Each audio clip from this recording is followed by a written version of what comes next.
नमस्कार। Today Bihar news और today Hindustan के डिजिटल प्लेटफॉर्म पर आपका बहुत बहुत स्वागत है। खबर विशेष में मैं हूं आपके साथ प्रकाश सिंह और आज खबर विशेष में बात बिहार में लोकसभा चुनाव के इम्पैक्ट की। खबर विशेष में बात बिहार में बीजेपी को लगने वाले झटका से जुड़ी हुई। खबर विशेष में बात महागठबंधन के रणनीति की और खबर विशेष में बात नीतीश तेजस्वी के मास्टर प्लान की। दोस्तों, बिहार में महागठबंधन की सरकार है और इस महागठबंधन सरकार के मुखिया नीतीश कुमार ने यह तय कर लिया है कि 2024 के चुनाव में हर हाल में बीजेपी को हराना है। नीतीश कुमार और तेजस्वी यादव ने मिलकर इस बात को लेकर रणनीति बना ली है कि किन मुद्दों के साथ बीजेपी के खिलाफ मैदान में उतरना है और विपक्ष के तमाम दलों को एकजुट करने का साफ तौर पर नीतीश और तेजस्वी ने प्लानिंग की। और अब पटना में 12 जून को बड़ी बैठक होने जा रही है। पटना के ज्ञान भवन में राहुल गांधी से लेकर अरविंद केजरीवाल तक, ममता बनर्जी से लेकर अखिलेश यादव तक, सीताराम येचुरी से लेकर डी राजा तक, हेमंत सोरेन से लेकर उद्धव ठाकरे तक, एमके स्टालिन से लेकर शरद पवार तक 18 अलग अलग दलों के प्रतिनिधि शामिल होंगे और तब बिहार में तय होगा कि कैसे किन मुद्दों के साथ बीजेपी के खिलाफ मैदान में उतरना है। लेकिन दोस्तों, आपको बताने जा रहे हैं कि 24 के चुनाव में नीतीश कुमार बीजेपी को सबसे बड़ा झटका देंगे और यकीन मानिए झटका बीजेपी के लिए बिहार में नहीं बल्कि देश में बहुत बड़ी होने वाली है। जब बिहार में बीजेपी की बात होती है, चाहे फिर आप किसी अन्य राज्यों की बात करें, तो सबसे पहले कोर वोटरों की बात होती है।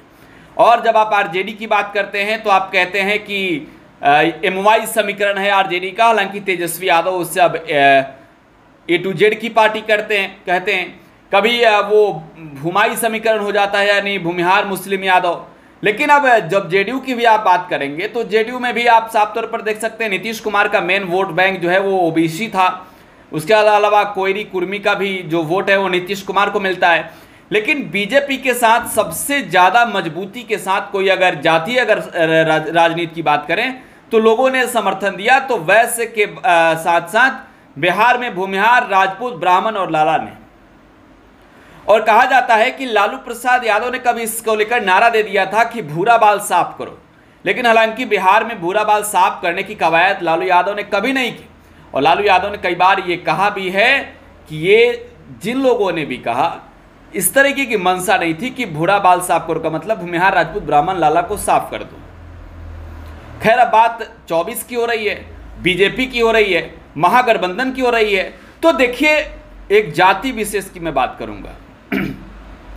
वो बीजेपी को पटखनी देने वाले हैं और उस जाति का नाम है राजपूत। जी हां, राजपूत जाति के लोग अब बीजेपी से दूरियां बनाने वाले हैं। आपको ये सुनकर लग रहा होगा कि ये कैसे हो सकता है, तो आपको याद होना चाहिए बिहार में जब एमएलसी के चुनाव हुए और एमएलसी के चुनाव में तेजस्वी यादव ने गेम किया। तेजस्वी यादव ने बिहार में भूमिहारों को एक बहुत बड़ी जिम्मेवारी दे दी। वो 5-5 भूमिहारों को टिकट दे दिया तेजस्वी यादव ने। लेकिन सबसे बड़ी बात यह है कि अब इस मामले में अगर आप देखें तो तेजस्वी ने बहुत बड़ा फैसला लिया नीतीश कुमार के साथ मिलकर, और फैसला सीधे तौर पर बिहार के राजपूत समाज के लोगों से जुड़ी हुई थी। बिहार में अगर राजपूतों का कोई भी सम्मेलन हुआ है, कोई भी कार्यक्रम हुआ है, तो उसमें सबसे बड़ी मांग सरकार से ही रही है कि आनंद मोहन को रिहा करें। और आनंद मोहन को रिहा करने की मांग भारतीय जनता पार्टी के भी कई नेता कर रहे थे।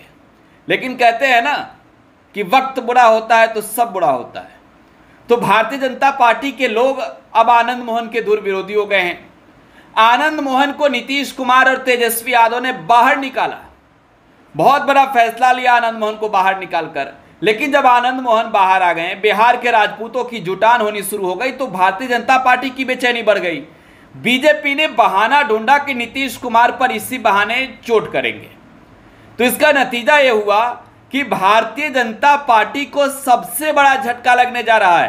पहले तो भूमिहार वोटरों को कहीं ना कहीं आरजेडी ने अपने ओर समेट लिया था, लेकिन अब जब आ गए हैं बाहर आनंद मोहन, और आनंद मोहन की पत्नी लवली आनंद को लेकर साफ तौर पर कहा जा रहा है कि 2024 के चुनाव में जो है वो उत्तर बिहार के शिवहर से चुनाव लड़ सकती है आरजेडी के टिकट पर। तो लाजमी भी है कि आनंद मोहन का बाहर आ जाना बीजेपी के लिए बहुत बड़ी नुकसानदेह है।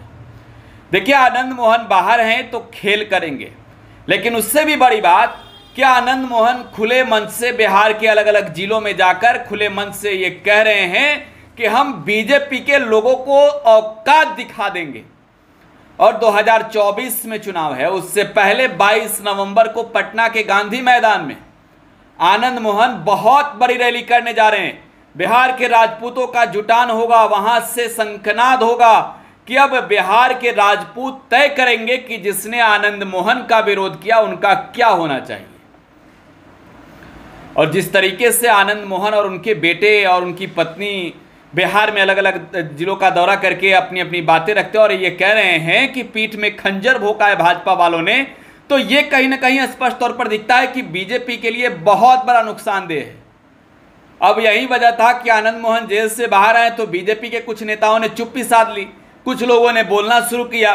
तो जो बीजेपी के नेताओं ने विरोध किया आनंद मोहन के बाहर रिहाई के फैसले का, आप ये कह लीजिए कि वो बीजेपी के लिए बहुत बुरे साबित होंगे। जब भूमिहार और राजपूत जाति का वोट जो है आपसे दूर हो जाए तो आप समझ सकते हैं कि आप कहां जाने वाले हैं। अगर आप बोचाहा उपचुनाव का नतीजा देखें तो बोचाहा में क्या हुआ था, भूमिहारों की एक बहुत बड़ी वोट बैंक है और सीधे तौर पर वो बीजेपी के खिलाफ चली गई। सभी ने वहां पर जो है वो आरजेडी के कैंडिडेट अमर पासवान को साथ दिया और तब ये कहा भी गया कि भूमाई समीकरण, भूमिहार राजपूत, भूमिहार मुस्लिम और यादवों का समीकरण जो है वो अब आरजेडी में है। तेजस्वी यादव ने कहा कि हम A to Z की बात करेंगे, लेकिन अब बीजेपी के खिलाफ जो रणनीति है, बीजेपी के खिलाफ जो लड़ाई है, वो लड़ाई कहीं ना कहीं अंजाम तक पहुंचेगी और बिहार के राजपूतों को एक मंच पर लाने की जो कवायद कर रहे हैं नीतीश कुमार और उनके पर्दे के पीछे नीतीश कुमार है, हालांकि सामने से फ्रंट पर अब आनंद मोहन उतर गए हैं, तो ये कहीं ना कहीं बीजेपी के लिए बहुत बड़ी चुनौती होने वाली है। तो लाजमी भी है 2024 के चुनाव में दिन ज़्यादा रह नहीं गए हैं और आनंद मोहन का फैसला क्या होगा 22 नवंबर को तय कर देंगे। तो 22 नवंबर को बिहार के राजपूतों का जुटान पटना के गांधी मैदान में होगा और आनंद मोहन जब ये कह रहे हो कि पटना को पाट नहीं दिए तो आनंद मोहन नाम नहीं नरेंद्र मोदी के खिलाफ बगावत का झंडा उठा रहे हैं, तो 24 का अंजाम बहुत देखने लायक होगा। फिलहाल आप टुडे बिहार न्यूज के साथ बने रहें। धन्यवाद।